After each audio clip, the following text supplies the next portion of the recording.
जीजी, आपके साथ बातें करते करते देखो ना, मेरा काम भी हो गया है, सब्जी भी कट गई है मेरी। सरला, देख तेरा जवाई आया है। जवाई प्रणाम मम्मी जी, कैसी हैं आप? कहाँ घुसे चले आ रहे हो जवाई बाबू? हिम्मत कैसे हुई तुम्हारी हमारे घर के आसपास भी मंडराने की? बोला था ना हमने कि हमारी घर के आसपास नजर आने की कोशिश मत करना। मम्मी जी, जो भी हुआ उसके लिए मैं बहुत शर्मिंदा हूँ, लेकिन मम्मी जी मुझे एक बार मधु से मिल लेने दीजिए प्लीज। मम्मी जी, मैं मधु के बिना नहीं रह पा रहा हूँ। जो भी हुआ मैं मानता हूँ कि मेरी गलती है, मैं अपनी गलती स्वीकारता हूँ। मैं बहुत शर्मिंदा हूँ मम्मी जी। जाओ जाओ, हमें कोई फर्क नहीं पड़ता तुम्हारे पछतावे से, ना ही हमें कोई लेना देना है, ना ही तुमसे और ना ही तुम्हारे परिवार वालों से। बड़े बड़े वादे करके ले गए थे मेरी बेटी को तुम। अरे यही दिन दिखाने के लिए लेकर गए थे? झूठ बोलकर तुमने मेरी बेटी से शादी की है। मैं तो पहले ही मना करती थी, ये लड़का मुझे धोखेबाज दिखता है, इसकी आंखों में ही मुझे धोखा दिखता है। लेकिन नहीं, मेरी बेटी ने माना ही नहीं। पता नहीं प्यार का कैसा भूत चढ़ा था उसके सर पर कि मरी जा रही थी इसके लिए। अब पछताना पड़ रहा है जीवन भर के लिए। मम्मी जी, जितनी बड़ी मेरी गलती नहीं है उससे कहीं ज्यादा मैं सजा भुगत चुका हूँ। देखिए मम्मी जी, मैं मानता हूँ कि मैंने झूठ बोलकर शादी की है, मैंने धोखे से शादी की है, लेकिन यकीन मानिए मम्मी जी कि इस बारे में मधु को सब कुछ पता था। मधु से कोई बात नहीं छुपी है। अपनी गलती छुपाने के लिए तुम तो ये सब बोलोगे ही। हम बहुत अच्छे से जानते हैं तुम जैसे लोगों को। अब बातें हमारी बेटी के सर पर मढ़ रहे हो। अरे लाख उसे पता भी रहा होगा, ठीक है मानते हैं कि उसे पता था, पता भी रहा होगा, तो भी तुमने हमें क्यों नहीं बताया? हम उसके माता पिता हैं, हमें उसके अच्छे भले की परवाह है। जो चीज उसके लिए अच्छी होती, जो उसके भविष्य के लिए अच्छी होती, हम वही करते। लेकिन अब हम तुम्हारे साथ अपनी बेटी को नहीं भेज सकते। 1 साल हो गए हैं मम्मी जी, 1 साल से आप मधु को अपने साथ लेकर आई हैं, ना ही उससे मेरी बात करवाती हैं और ना ही उससे मिलने दे रही हैं। मम्मी जी, एक बार मेरी बात मान लीजिए ना, एक बार, बस एक बार मुझे मधु से मिल लेने दीजिए। मिलना तो बहुत दूर की बात है, तुम उसकी झलक भी नहीं पा सकते हो। निकल जाओ, हमने कहा। ठीक है मम्मी जी, आप जिद्दी हैं तो आपसे ज्यादा जिद्दी मैं हूँ। मैं भी रात भर यहीं बैठा रहूंगा, देखता हूँ कि कैसे आप मुझे मधु से नहीं मिलने देती हैं। अरे बैठे रहो, हमें क्या फर्क पड़ता है। जब कड़कड़ाती ठंड में बैठोगे ना तो खुद ब खुद अकल ठिकाने आ जाएगी और उल्टे पांव भाग जाओगे अपने घर। चलो जीजी, अंदर चलो। सुबह से शाम हो चली है, लेकिन घर के बाहर कोई निकल ही नहीं रहा है। दरवाजा लगाकर जो बैठे हुए हैं, तो कोई ना ही अंदर जा रहा है और ना ही बाहर आ रहा है। बेचारा सूरज कब से बाहर बैठा हुआ है। इतनी कड़कड़ाती ठंड में मेरा सूरज बाहर बैठा हुआ है। माँ क्यों नहीं समझ रही है? मेरी खुशी सूरज के साथ ही है। मैं सूरज के साथ ही खुश रहना चाहती हूँ। मैं इस घर में नहीं रहना चाहती। मुझे सूरज के पास जाना है, मुझे सूरज के पास जाना है।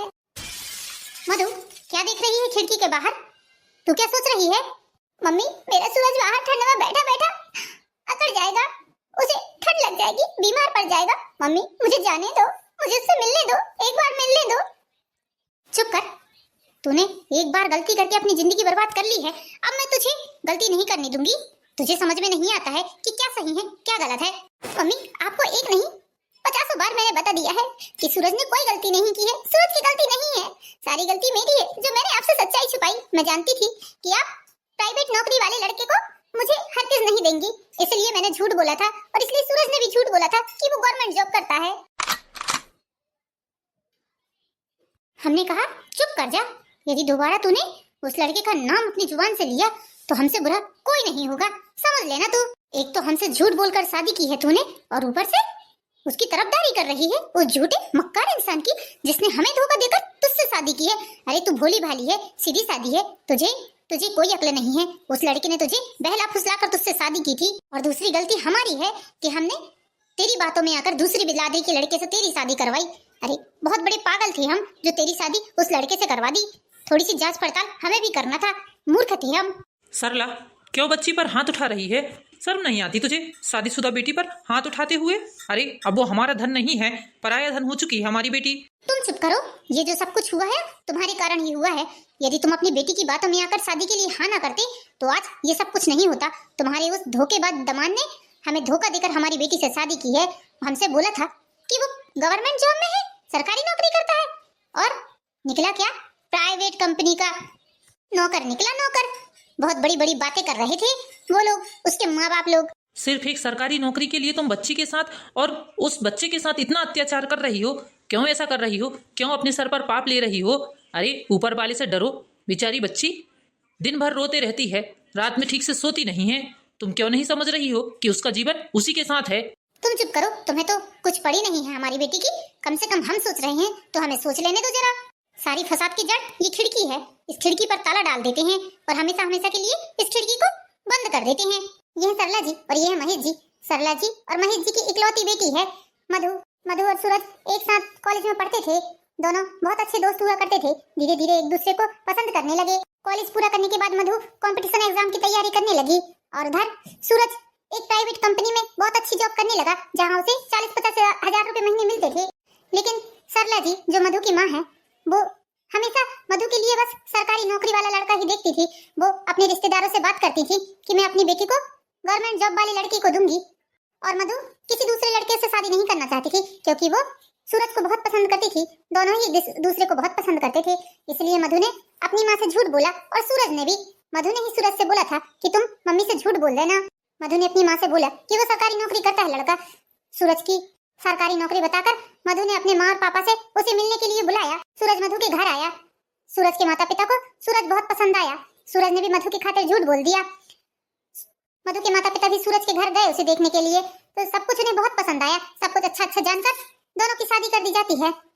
फिर किसी रिश्तेदार के जरिए शादी के 2 महीने बाद ही मधु की माँ को पता चल जाता है कि सूरज प्राइवेट कंपनी में जॉब करता है। ये बात सुनकर तो मधु की माँ सरला जी आग बबूला हो जाती हैं और मधु को अपने घर रहने के लिए बुलाती हैं। मधु को कोई आइडिया नहीं था कि माँ को ये बात पता चल गई है। और मधु ने सोचा कि चलो माँ बुला रही हैं तो मायके से 2-4 दिनों के लिए आ जाती हूँ। लेकिन जब मधु अपने घर आई और अपने ससुराल वापस जाने लगी, तो तब मधु की माँ ने उसे ससुराल जाने से रोक लिया और उसे बहुत भला भला सुनाया। तब से लेकर आज 1 साल से ऊपर हो गया है, तो मधु की माँ ने जाने ही नहीं दिया है, ना ही सूरज को मधु से मिलने देती हैं। सूरज ने मधु से मिलने की बहुत कोशिश की, लेकिन सरला जी हैं कि उसे धैर्य से अंदर ही नहीं आने देती हैं। मधु को बाहर जाना होता है तो सरला जी अपने साथ लेकर जाती हैं, उसे अकेले कहीं जाने भी नहीं देती हैं। मधु 1 साल से सूरज के बिना ही रह रही है। मधु बेटा चल कर खाना खा ले। तूने सुबह से कुछ भी नहीं खाया है। इस तरह रो रो कर अपनी हालत खराब कर लेगी तू। उठ बेटा। पापा मेरा बिल्कुल भी मन नहीं है खाना खाने का। मम्मी को समझाइए पापा, बहुत हो गया, 1 साल हो गए हैं, वो क्यों नहीं समझ रही है। मुझे मेरे सूरज के पास जाना है, मैं अपने सूरज के बिना नहीं रह पा रही हूँ। बेटा तुझे पता है ना वो कितनी घमंडी किस्म की औरत है। वो बिल्कुल नहीं मानती है, बहुत ही ज्यादा जिद्दी है। वो अपने आगे किसी की नहीं चलने देती है। मैं जानता हूँ उसे, मैंने शादी की है उससे, तो मुझे अच्छे से पता है कि वो कैसी है। वो तुझे हरगिज नहीं जाने देगी बेटा। इस तरह तेरे बोलने पर तो हरगिज नहीं जाने देगी। पापा भैया को फोन लगाइए, भैया आएंगे। भैया भाभी दोनों शहर से आएंगे और माँ को समझाएंगे, तो हो सकता है माँ की बात समझ में आए। प्लीज पापा आप फोन लगाइए ना भैया को। बेटा तेरे भाई के पास तो इतना टाइम ही नहीं है, बेचारा कितना व्यस्त रहता है। तुझे तो पता है, सुबह 7 बजे का जाता है, शाम को 7 बजे ऑफिस से आता है। उसे क्या कहकर फोन लगा लूं मैं, तू ही बता। एक काम कर, तू अपनी भाभी को फोन लगा। तेरी भाभी जरूर कुछ ना कुछ करेगी, वो बहुत समझदार है। ठीक है पापा, मैं भाभी को फोन लगाती हूँ। हेलो भाभी। भाभी नमस्ते। क्या हुआ मधु, तू रो क्यों रही है, क्या बात है, बता मुझे क्या हुआ। क्या तुझे फिर से मम्मी ने कुछ कहा। भाभी आज सूरज आए थे मुझसे मिलने के लिए, लेकिन मम्मी ने उन्हें घर के अंदर ही नहीं आने दिया और न ही मुझे बाहर जाने दिया। भाभी आप कुछ करिए, आप कुछ करिए, मैं अपने सूरज के बिना नहीं रह पा रही हूँ। प्लीज भाभी मेरा इतना सा काम कर दीजिए, मुझे मेरे सूरज के पास जाना है। माँ इतनी बात क्यों नहीं समझ रही है कि मेरी जिंदगी सूरज के साथ ही है, मेरी खुशी सूरज के साथ ही है, मैं सूरज के साथ ही खुश रहूंगी। उन्हें मेरी खुशी क्यों नहीं दिख रही है। मैं दिन भर रोते रहती हूँ, लेकिन माँ को कोई फर्क ही नहीं पड़ता है। मधु इस बारे में मैं कुछ नहीं कर सकती हूँ, तुझे पता है ना मम्मी जी कितनी जिद्दी किस्म की हैं, वो बिल्कुल नहीं मानेंगी मेरी बात। मैं क्या कर सकती हूँ तू ही बता। भाभी आप भैया को बोलिए, वो माँ को समझाएंगे। भाभी आज 4 घंटे 5 घंटे हो गए हैं, सूरज ठंड में ही सामने बैठा है, लेकिन मम्मी है कि उसे मुझे मिलने नहीं दे रही है। ठीक है मधु, कल संडे है, कल मैं तेरे भैया से बात करती हूँ इस बारे में। यदि वो बोलते हैं तो फिर हम आते हैं 1-2 दिन के लिए, तो मम्मी जी को समझाते हैं, हो सकता है इससे कोई बात बन जाए। देख मधु मैं बिल्कुल नहीं चाहती हूँ कि मम्मी जी और मेरे रिश्ते में किसी प्रकार की दरार पड़े, क्योंकि मम्मी जी थोड़ी सी बात को लेकर मन में सामने वाले के प्रति आक्रोश बैठा लेती हैं, सामने वाले के प्रति नफरत बैठा लेती हैं। एक तो तू जानती है कितनी मुश्किल से मम्मी जी के साथ मेरे रिश्ते सुधरे हैं। मुझे भी तो मम्मी जी ने कितनी मुश्किल से एक्सेप्ट किया है। दूसरे समाज की होने के कारण मम्मी जी मुझे कितनी नफरत करती थी तो सब जानती है। कितना अत्याचार किया है उन्होंने शुरू से मेरे ऊपर। वो तो अब ऐसा है कि दूर रहने से रिश्ते कहते हैं ना ठीक हो जाते हैं, बस वैसा ही कुछ हमारे साथ हुआ है। मैं नहीं चाहती हूँ कि किसी कारण से हम लोगों के रिश्ते फिर से बिगड़े। 7 साल हमारी शादी को हो गए, 5 साल तक तो मम्मी जी ने ना ही मुझसे और ना ही इनसे बात की थी। तुझे तो सब कुछ पता है ना, तुझसे कुछ नहीं छुपा है। फिर भी भाभी, फिर भी आप एक बार आके समझा तो सकते हैं। क्या मेरी जगह आपकी छोटी बहन होती तो आप ऐसे ही करते क्या? बताइए। देख बेटा, मैं तेरी बात समझती हूँ। तुझे मैंने कभी अपनी ननद नहीं माना, हमेशा तुझे अपनी बच्ची और छोटी बहन की तरह ही समझा है। और तूने भी मुझे अपनी माँ जैसा ही सम्मान दिया है। तूने ही तो मुझे उस घर में कितना प्यार दिया है। एक तू ही तो थी जिसके कारण मैं इतने साल तक ठीक से रह पाई हूँ। ठीक है मधु, तू टेंशन मत ले, मैं तुम्हारे भैया को मनाकर लेकर आती हूँ। थैंक यू भाभी, थैंक यू। ठीक है भाभी, मैं फोन रखती हूँ। मम्मी जी, मम्मी जी, अरे तुम दोनों यहाँ कैसे अचानक से आना हुआ? प्रणाम मम्मी जी। खुश रहो बेटा, खुश रहो। और दोनों बच्चों को क्यों नहीं लेकर आए? दोनों बच्चों को भी ले आते, वो भी अपनी दादी दादा से मिल लेते तो क्या हो जाता। मम्मी जी, अब एक दिन के लिए क्या ही लेकर आते उन्हें, स्कूल भी स्टार्ट है दोनों बच्चों के, इसलिए उन्हें उनकी नानी के पास ही छोड़ दिया हमने। वैसे आप कैसी हैं और बाबूजी कैसे हैं? हम तो बढ़िया है बेटा, सब ठीक ठाक चल रहा है। अरे बेटा, तुम लोग कब पहुंचे? प्रणाम बाबूजी, कैसे हैं आप? हाँ बाबूजी, कैसे हैं आप? और आपकी तबीयत कैसी है? बहुत दिनों के बाद आना हो पा रहा है। क्या है, इन्हें भी छुट्टी नहीं मिलती है और अब तो मैं भी जॉब करने लगी हूँ। बेटा, कुछ भी ठीक नहीं है, ना ही मैं ठीक हूँ और ना ही यहाँ कुछ ठीक है। अब जो भी कर सकते हो तो तुम लोग ही कर सकते हो। तुम लोगों को यहाँ इसलिए बुलाया गया है ताकि तुम अपनी बहन की समस्या हल कर सको। अच्छा, तो यहाँ आए नहीं है, इन्हें यहाँ बुलाया गया है। मेरी शिकायत की है क्या तुम लोगों ने? माँ, मधु का फोन गया था कल रानू के पास, बहुत रो रही थी। आप ऐसा क्यों कर रही हो माँ? जो भी हुआ जाने दो। और जवाई बाबू अच्छा खासा कमाते हैं ना, 50,000 रुपए महीने कमाना कोई आम बात नहीं है। अब आप गवर्नमेंट जॉब के लिए लड़की को अपने पास रख कर रखी हो तो ये मधु की खुशी उसके पति के साथ ही है। आप उसे सूरज के पास क्यों नहीं जाने दे रही हैं? इस तरह ब्याही हुई बेटी को मायके में रखना ठीक नहीं है और बेवजह ही आप उन दोनों को बहुत परेशान कर रही हैं। इन सब का बहुत पाप लगेगा आपको। आप समझ क्यों नहीं रही हैं? हाँ मम्मी जी, आप मधु को जीजू के पास जाने दीजिए, वो उन्हें बहुत प्यार करते हैं और मधु भी जीजू को बहुत प्यार करती है। दोनों बहुत खुश रहते हैं। मम्मी जी देखिए, प्राइवेट नौकरी में भी बहुत पैसा है, ये मत सोचिए कि सरकारी नौकरी ही सब कुछ होती है। क्या परेशानी है आपको, बताइए। बहू रानी, भूलो मत कि हमने तुम दोनों के साथ क्या किया था। अरे पूरे 5 साल तक हमने तुम दोनों को अपनाया नहीं है, तो तुम्हें क्या लगता है क्या हम उसे इतने जल्दी माफ कर देंगे? और इतने जल्दी की बात नहीं है, हम ऐसे धोखेबाज इंसान के साथ अपनी बेटी को भेजने वाले ही नहीं है। मम्मी जी, इस तरह किसी पत्नी को उसके पति से दूर रखना कानूनी अपराध है। धोखे से यदि दीदी ने आपके खिलाफ कंप्लेंट कर दी तब सोचिए। बस इन्हीं सब कारणों से हम तेरी बीवी से नफरत करते थे, नफरत। वो तो अब मजबूरी थी जो तुम लोगों को माफ करना पड़ा। तू देख रहा है तेरी बीवी की जुबान, मतलब ये हमारी बेटी से हमारे खिलाफ कंप्लेंट करवाना चाहती है।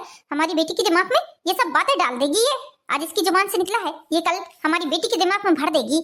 मम्मी जी, मैं ऐसा नहीं बोल रही हूँ, आप मेरी बातों का गलत अर्थ मत निकालिए प्लीज। मम्मी जी, मैं तो बस इतना चाहती हूँ, आपकी जीजी को उनके पास जाने दीजिए।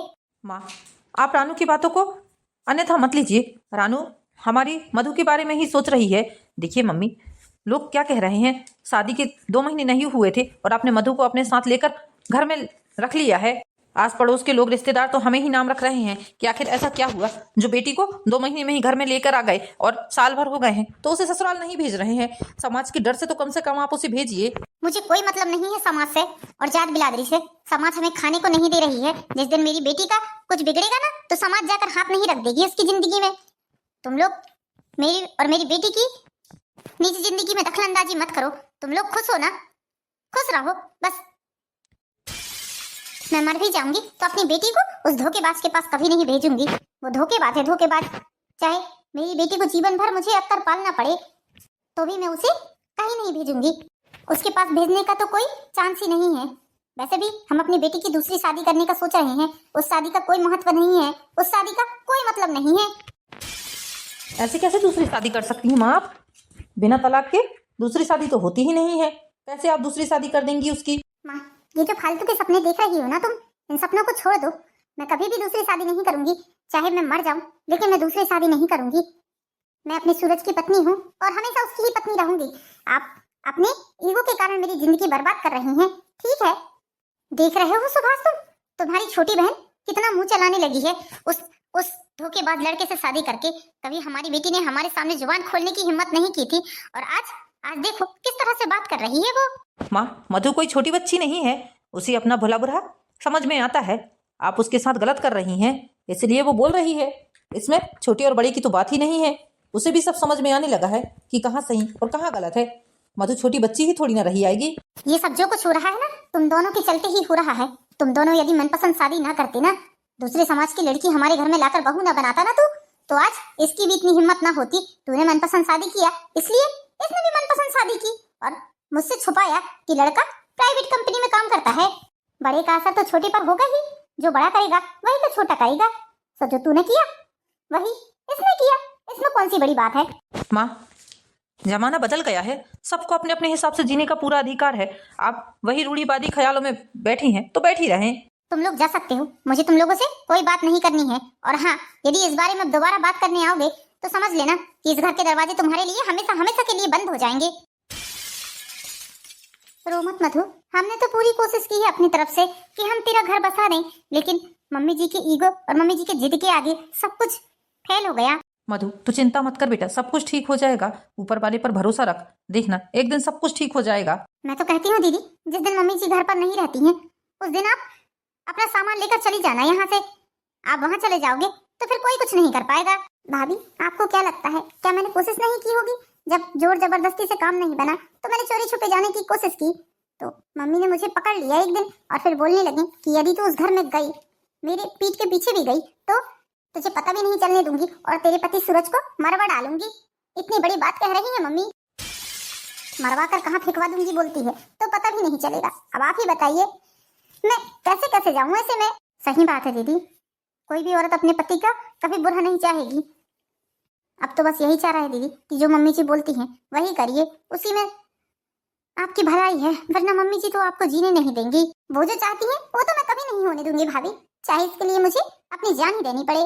नहीं नहीं बेटा, ऐसा कोई भी उल्टा सीधा काम मत करना जिससे हम लोगों की इज्जत पर आए। तो एक काम कर, तो आराम कर, सब कुछ ठीक हो जाएगा। ठीक है बेटा, हम लोग चलते हैं, अब यहाँ रुकने से कोई मतलब भी नहीं है।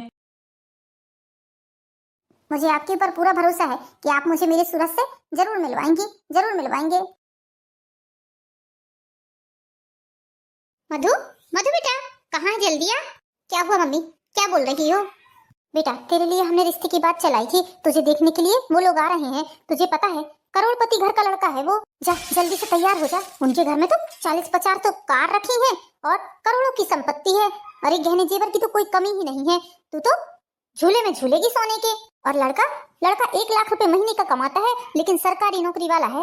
मैंने आपसे बोला ना कि मुझे शादी नहीं करनी है तो नहीं करनी है, आप मुझे इस तरह फोर्स नहीं कर सकती हैं। समझ में आई आपको? कैसे शादी नहीं करेगी? शादी तो तेरी छाप भी करनी पड़ेगी। और हाँ, ये अपना सिंदूर और अपनी बिंदी दोनों ही हटा देना, बिल्कुल कुंवारी कन्या की तरह लगना चाहिए। मैंने उन्हें बोल दिया है कि लड़के ने धोखा देकर शादी किया था, तो 2 महीने के अंदर ही हमने लड़की को अपने घर ले आया है। और वो लोग लड़की को बहुत परेशान करते थे, लड़का दारू पीता था और लड़की को मारता पीटता था, ऐसा बोला है मैंने लड़के वालों से। और यदि तूने कोई भी किस्म की आनाकानी की वहाँ, तो तेरी खैर नहीं, समझ लेना। आप एक सुहागन स्त्री से उसका सुहाग उतारने के लिए बोल रही हैं। बोलिए मत मम्मी, ये बहुत बड़ा पाप है और मैं ये पाप बिल्कुल नहीं करने वाली हूँ। आपको जो लगता है तो करिए, मैं साफ साफ लड़के वालों से बोल दूंगी कि मुझे ये शादी करनी ही नहीं है। मैं अपने पति के साथ रहना चाहती हूँ, लेकिन मेरी माँ मुझे जबरदस्ती यहाँ रोके हुए है। आप मुझे चाहे जितना भी मार ले, मैं ये शादी नहीं करूंगी। बहुत हुआ तेरा नाटक, अब तू बच नहीं सकती है मुझसे। तूने अपनी सारी हदें पार कर दी है। अच्छा, तो अब तुम मुझे मारोगे? अरे मुझे क्यों मार रहे हो? पागल हो गए हो क्या तुम? ठहर जा, कहाँ भाग रही है? तेरे हाथ पैर ना तोड़ दिया मैंने तो मेरा भी नाम दयानंद नहीं। अरे पागल हो गए हो क्या? किस तरह मार रहे हो मुझे, जानवरों की तरह? मर्द होकर औरत पर हाथ उठा रहे हो, शर्म नहीं आती तुम्हें? आज तुझे असली मर्द बनकर दिखाऊंगा मैं। ये लाठी काश मैंने पहले ही उठा ली होती तो शायद आज यहाँ तक नौबत ना आती। तुझे बहुत छूट दे दी है मैंने, सारे घर को अखाड़े का मैदान बना रखा है तूने। हाय राम, कोई तो बचाओ, ये आदमी मुझे मार डालेगा। हैवान बन गया है ये आदमी, हैवान। अरे मोहल्ले वाले, कोई तो बचाओ। अभी तो सिर्फ तेरी एक आंख फोड़ी है, अब मैं तेरी दूसरी आंख भी फोड़कर तुझे अंधी ही कर देता हूँ। तेरे हाथ पैर तोड़कर तुझे लंगड़ी कर देता हूँ, तेरी जुबान काटकर तुझे गूंगी कर देता हूँ। पापा बस करिए, छोड़ दीजिए माँ को। नहीं बेटा, आज तो मुझे बिल्कुल मत रोक। आज मेरे अंदर का इंसान जाग गया है। आज मैं इसे, अब मैं तुझे बता नहीं सकता कि मैं इसका क्या हाल करने वाला हूँ। बेटा, इसने सारे घर वालों की जिंदगियों को तहस नहस करके रखा है। ये सोचती है घर के सारे लोग इसकी कठपुतली हैं, जैसा नचाएगी वैसा नचेंगे। ऐसा नहीं होता। हर किसी की अपनी अपनी जिंदगी है, हर कोई अपने हिसाब से जीना चाहता है। 40 सालों से मेरा जीना हराम करके रखा है। बच्चे बड़े हुए, बच्चों को कंट्रोल में रखा, बच्चों को उनके हिसाब से जीने नहीं दिया। अब बच्चे ने जब शादी कर ली है तो उनकी शादी पर भी दखलंदाजी कर रही है। आज मैं तुझे जिंदा छोड़ने वाला नहीं हूँ। आज तू मेरे हाथों से मर ही जाएगी। अरे पापा, ये क्या कर रहे हैं आप? छोड़िए लकी, छोड़िए। पापा, पागल हो गए हैं आप? ये सब क्या कर रहे हैं? इतनी ज्यादा गुस्सा ठीक नहीं है। माँ को कुछ हो गया तो? मुझे कोई फर्क नहीं पड़ता बेटा। आज मेरा गुस्सा 7वें आसमान पर है। आज इसने अपनी सारी हदें पार कर दी है। क्या हुआ? क्यों इतना शोर हो रहा है तुम्हारे घर में? क्या बात है? ये क्या हुआ तुझे सरला? कहीं से गिर गई क्या? क्या हुआ? अरे दयानंद, ये क्या हुआ? कुछ नहीं चाची जी, आज इसे इसके कर्मों की सजा दी है मैंने। जो ये बहुत ही ज्यादा अत्याचार कर रही थी ना, आज इसके अत्याचारों का घड़ा भर गया है। इसने सारी हदें पार कर दी है। आज ये मेरे हाथ से स्वर्ग से धार सकती है। अरे बात क्या है? बात भी तो बता मुझे। काकी जी, बात यह है कि एक तो ये हमारी बेटी मधु को ससुराल नहीं भेज रही है, ऊपर से उसकी दूसरी शादी करवाने पर तुली हुई है। आज इसे लड़के वाले देखने आने वाले हैं। अब आप बताइए, क्या ये सही कर रही है या गलत कर रही है? तू पागल तो नहीं हो गई है? ये सब क्या कर रही है शांति? शांति, तुझे पता है मैंने अपनी बेटी की शादी एक सरकारी नौकरी वाले लड़के के साथ की थी, लेकिन उस लड़के ने मेरी बेटी का जीना हराम करके रख दिया है। इतना मार रहा है, इतना पीट रहा है, दारू पीकर दिन रात मेरी बेटी पर अत्याचार कर रहा है। ससुराल वाले हैं तो वो मेरी बेटी को परेशान कर रहे हैं। इससे अच्छा तो मैं अपनी बेटी की शादी रोज कमाने खाने वाले लड़के के साथ कर देती, तो कम से कम मेरी बेटी सुखी तो रहती। करोड़ों की धन संपत्ति है, लेकिन मेरी बेटी सुखी नहीं है। इतना परेशान है वो। कल मेरी बेटी के ऊपर उन्होंने मिट्टी तेल डालकर उसे जलाने की कोशिश की है। क्या बात कर रही हैं जीजी? प्रमिला के साथ ऐसा कर रही है उसके ससुराल वाले? हाँ, मैं बहुत ही ज्यादा परेशान हूँ। आज ही मेरी बेटी का फोन आया है। वो तो कल पता नहीं कैसे कैसे बच गई। अब आज हम लोग सब जा रहे हैं गाड़ी भरकर उसे लाने के लिए। मैंने बहुत एडजस्ट करवाने की कोशिश की, उसे बहुत समझाने की कोशिश की। 5 साल हो गए मेरी बेटी कैसे कैसे बर्दाश्त कर रह रही है। दिन रात मारते पीटते हैं, कभी तो खाना नसीब होता है, कभी होता भी नहीं है। तू तो इस बात में खुश रह कि तेरी बेटी कितने अच्छे लड़के से ब्याही है। भले ही वो प्राइवेट कंपनी में जॉब करता है तो क्या हो गया, लेकिन तेरी बेटी को खुश तो रखता है। उसके ससुराल वाले कितने अच्छे हैं। अरे तेरा दामाद साल भर में कम से कम 50 बार आ गया है। तेरे लाख बार मना करने के बाद, तेरे धुतकारने के बाद, तेरी गाली देने के बाद भी वो आता है अपनी पत्नी से मिलने। अरे बहुत मुश्किल से मिलते हैं ऐसे लड़के, और बहुत मुश्किल से मिलता है ऐसा परिवार। इतना प्यार करने वाला पति मिला है और तू उसके साथ ऐसा कर रही है। बहुत गलत कर रही है शांति, बहुत गलत कर रही है। बहुत पछताएगी तू। जी, मुझे अपनी गलती का एहसास हो गया है। मैंने बहुत गलत किया है अपनी बेटी के साथ, बहुत गलत किया है अपने दामाद के साथ। भगवान ने देवता जैसा दामाद दिया है मुझे, लेकिन मैंने अपनी बेटी का इतना घमंड गरूर बताया, और मेरी बेटी को मैंने 1 साल से परेशान कर दिया है। मैं खुद जाकर अपनी बेटी को छोड़ कर आऊंगी, खुद जाकर छोड़ कर आऊंगी। मधु चल बेटा, तैयारी कर, मैं तुझे तेरे ससुराल छोड़ कर आऊंगी और कभी ऐसा पागलपन नहीं करूंगी। मैं अपने घमंड में इतनी चूर हो गई थी कि तेरे बारे में मैंने कभी नहीं सोचा। अपनी माँ को माफ कर दे बेटा, अपनी माँ को माफ कर दे। मम्मी जी, आपको कहीं जाने की जरूरत नहीं है, मैं खुद ही आ गया हूँ अपनी मधु के लेने। सामान बाबू, मुझे माफ कर दो बेटा, मुझे माफ कर दो। मैंने बहुत बड़ी गलती की है, बहुत बड़ी गलती की है अपनी बेटी को तुमसे दूर करके। मुझे माफ कर दो बेटा। मेरे पाप तो शायद कभी ना धुल पाएंगे, लेकिन तुम मुझे माफ कर दोगे तो मेरे दिल में जरूर संतुष्टि हो जाएगी कि मेरे जवाई ने मुझे माफ कर दिया। मम्मी जी, होता है, कोई बात नहीं। बड़े लोग छोटों से माफी नहीं मांगते हैं, बड़े लोग तो बस उन्हें आशीर्वाद देने के लिए अपना हाथ उठाते हैं। मधु बेटा, जाओ अपना सामान लेकर आओ। बेटा आप रोना बंद करो, अब तो तुम्हारे लिए खुशी के दिन आ गए हैं। बेटा हमेशा खुश रहना, भगवान तुम्हें दुनिया की हर खुशी दे। हो सके तो अपनी माँ को माफ कर देना। तो दोस्तों, कैसी लगी आपको कहानी? कहानी पसंद आई है तो वीडियो को लाइक कीजिए, चैनल को सब्सक्राइब कीजिए। मिलते हैं नेक्स्ट वीडियो में दोस्तों, जब तक के लिए बाय बाय।